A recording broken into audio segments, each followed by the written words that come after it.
All right, they say that he who lifts the longest gets the strongest. Because obviously if you're injured, how strong can you get? How far can you go?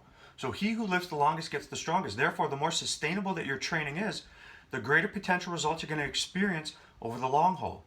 Now, in the last video, I presented a strategy that was very sustainable. It had you alternating between days in which the burden on the nervous system was high with days in which the burden on the nervous system was low. Because the nervous system takes 5 to 6 times longer to recover than the muscular system.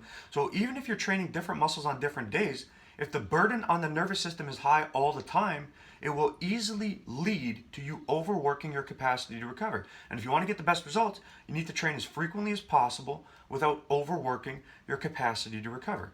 Now in that video, the example I gave was a 3-day training split: push, pull, legs. But it doesn't have to be push, pull, legs. There's 2-day splits, 4-day splits. You could do torso, limbs, legs. It doesn't have to be push and pull. So there's a lot of different options. So I want to talk about some of those right now, because the one that appeals to you the most or fits best with your schedule is likely the one that is best for you. Now, if you want to go with the 2-day split, you're kind of limited in terms of your options. You could do upper, lower, or full body pushing and full body pulling. Now, either way, the best way to go about doing this is to train the same muscle groups back to back on consecutive days. This doesn't mean the same exercise. You can change the exercise if you want to, because you're changing the parameters anyways. One day is a high neural demand workout. The other day is a low neural demand workout. And the benefit to training this way, muscles back to back, is you extend the duration in which protein synthesis is maximized. The way it would look is like this. Today, upper. Tomorrow, upper. The next day, lower. And the day after that, lower. So over the course of 4 training days, you'll have trained each muscle group directly twice.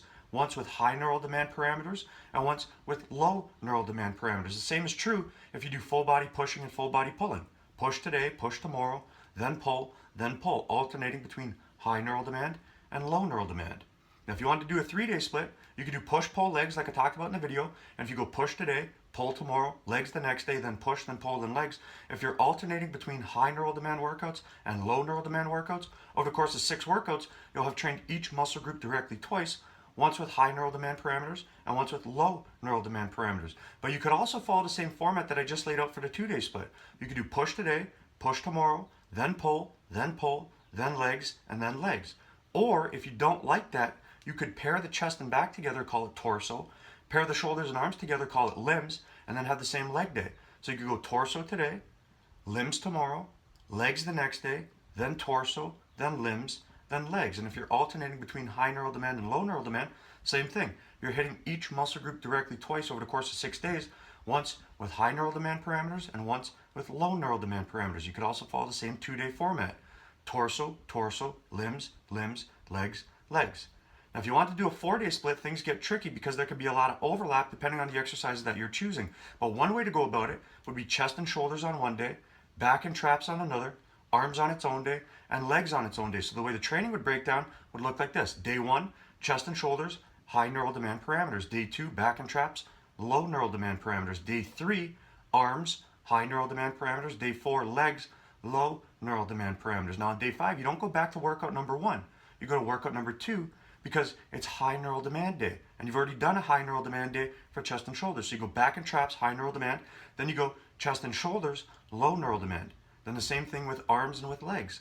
You go legs, high neural demand, arms, low neural demand. So it takes 8 workouts to hit each muscle group directly twice. But if you do it that way, you'll hit each muscle group with the same intensity and volume. So I want to do this real quick to illustrate that there's more than one way to go about it. The way you choose to do things should be based on what appeals to you the most and what fits with your schedule best. Because there's going to have to be some off days. You're going to need to recover on some days. So you can choose your off days, or depending on your lifestyle, your job, you'll be forced to take off days. So depending on how many days per week you can train or want to train, you got to pick the split that is best for you. But this is a very sustainable way of training because it alternates days in which the burden on the nervous system is high with days in which the burden on the nervous system is low. And since the nervous system takes 5 to 6 times longer to recover than the muscular system, it's in your best interest to do something like this because it's more sustainable. And he who lifts the longest gets the strongest.